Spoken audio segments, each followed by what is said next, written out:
नमस्कार, मैं दामिनी शर्मा सजग भारत में एक बार फिर से आप सभी का स्वागत करती हूं। और इस वक्त श्रवण पांडे हमारे साथ मौजूद हैं। देश में अलग अलग मुद्दे इस समय चल रहे हैं। एक तरफ बेरोजगारी का मुद्दा भी है, एक तरफ महंगाई का मुद्दा भी है और एक तरफ आते हैं विवादित बयान। वहीं जहांगीरपुरी का मुद्दा हुआ, बुलडोजर चलाया गया जिसमें अलग अलग तथ्य दिए गए और वापसी से वही यूनिटी दिखाते हुए हिंदू मुस्लिम ने तिरंगा यात्रा निकाली। बिल्कुल, जिस तरह से हमारा भारत सारे जहां से अच्छा हिंदुस्तान हमारा, वो अमन यात्रा के द्वारा जो प्रतीक कल जहांगीरपुरी में जो पूरे दर्शाया गया, हिंदू और मुसलमान जो सभी भाइयों ने उसको प्रदर्शित किया। क्योंकि जो लोग इस देश में दंगा के नाम पे राजनीति करते हैं तो वो दंगा नहीं, वहां तिरंगा जीता, दंगा हारा तिरंगा जीता। जिस तरह से जहांगीरपुरी में एक विशेष समुदाय के प्रति ऐसी द्वेष भावना को प्रदर्शित किया गया, उसको एक दिखाने के लिए। क्योंकि आप बताइए, आज पूरे देश में 10 राज्यों में दंगा फैला हुआ है। भारतीय जनता पार्टी दंगा के नाम पे सियासत करना चाहती है। वही लोग भाजपा और संघ का फंसाना है, दंगा खुद ही कराना है, मातम भी खुद ही मचाना है। इन्होंने मातम मचाने का काम किया। जिस तरह से इस देश की सामाजिक सौहार्द को तोड़ा जा रहा है, जहांगीरपुरी के लोगों से हम वहां अमन चैन, जो हिंदू और मुसलमान, वहां मंदिर भी है, मस्जिद भी है, लेकिन एक भारतीय जनता पार्टी संदेश देना चाहती थी कि इस देश में दंगे को जिस तरह से प्रदर्शित किया जाए, मस्जिद तोड़ के एक संदेश देना चाह रही है कि इस देश में हिंदू खतरे में है। हिंदू और मुस्लिम सब एक है तो टारगेट किसको किया जा रहा है? एक विशेष समुदाय को। जिस तरह से आपने देखा होगा, करौली के बाद खरगोन के बाद जहांगीरपुरी, आखिर 300 साल से ज्यादा पुराना मंदिर राजस्थान के राजगढ़ में तोड़ दिया जाता है। वहां भी भारतीय जनता पार्टी की एमसीडी में सरकार है और दिल्ली में भी भारतीय जनता पार्टी एमसीडी में है। ये सवाल है कि जिस तरह से इससे पहले आजादी के 75 साल अवैध वो अतिक्रमण नहीं था, लेकिन इस सरकार ने एक अवैध अतिक्रमण के नाम पे इस देश में हिंदू और मुसलमान को एक ऐसे हाशिए पे रख दिया गया है कि जब चुनाव आएगा तब आपको हाई उपयोग किया जाएगा। इस देश में आप बताइए, अगर हिंदू खतरे में है तो अमित शाह का बेटा बीसीसीआई का अध्यक्ष बना हुआ है, उसको क्यों संघ में नहीं शामिल किया जाएगा? राजनाथ सिंह का बेटा संघ में क्यों नहीं शामिल किया जाता?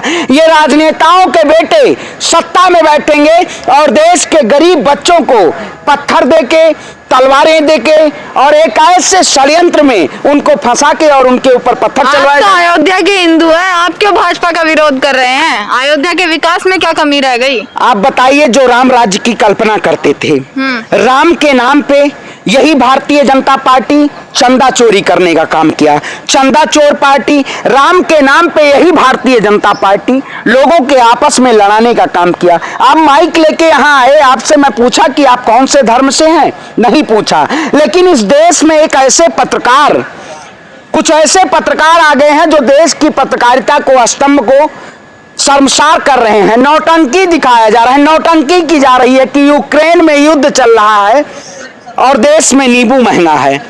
आखिर नींबू का भी स्वाद लेना होगा तो आपके जेब में 400 रुपए चाहिए। इस देश में महंगाई मुद्दा नहीं होना चाहिए।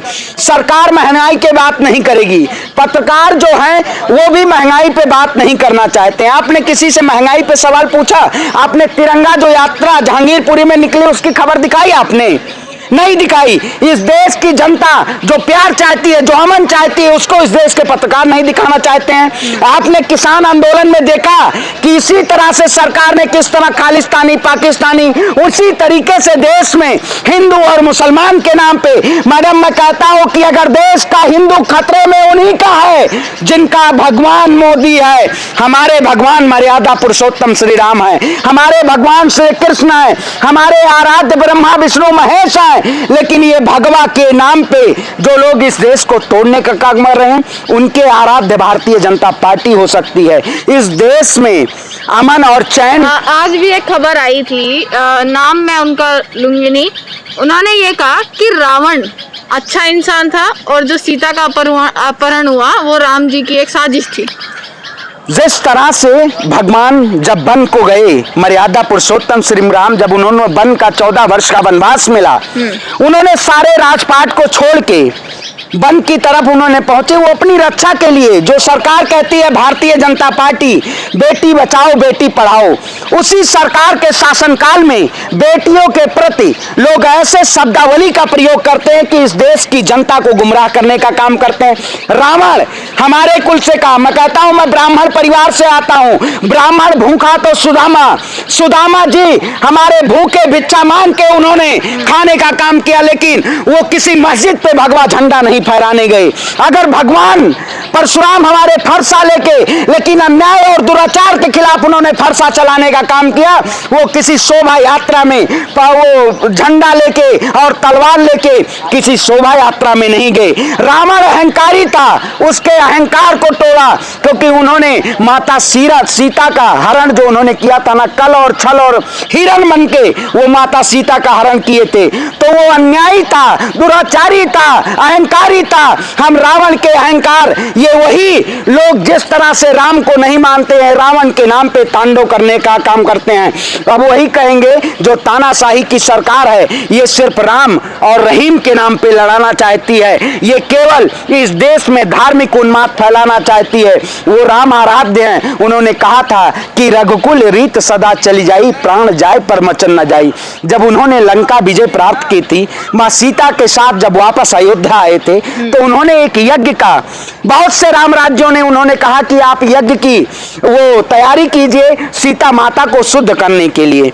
तो उन्होंने वरदान दिया था वहां के कन्याओं को, कि उन्होंने कहा था सीता माता ने कि आप हमारे जो चरित्र पे आप जो लांछन लगा रहे हैं भगवान श्री राम ने, लेकिन फिर भी उस राम राज्य की कल्पना अपनी प्रजा का उन्होंने बात सुनने के लिए अपने पत्नी को भी उन्होंने उस यज्ञ कुंड में जाने के लिए कहा था कि आप अगर सती सावित्री हैं तो वो उस यज्ञ कुंड में जाइए। वो भगवान वैसे राम थे, वो आराध्य वैसे थे, लेकिन जो लोग रावण कह रहे हैं, ये बताइए रावण इस देश में कौन सरकार चला रहा है? अहंकारी सरकार। अगर मेरा हिंदू खतरे में है, अगर भारतीय जनता पार्टी नरेंद्र मोदी जी अगर आपको यह दर्शाना है कि हिंदू कौन सही है, तो मैं कहता हूं कि आपके घर के बाहर गृह मंत्रालय मुझे अनुमति दे, मैं हनुमान चालीसा, कुरान, गीता, बाइबिल, गुरु ग्रंथ पढ़ने के लिए मैं आपके सेवन लोक कल्याण मार्ग के बाहर पढ़ना चाहता हूं, मुझे गृह मंत्रालय अनुमति देगा?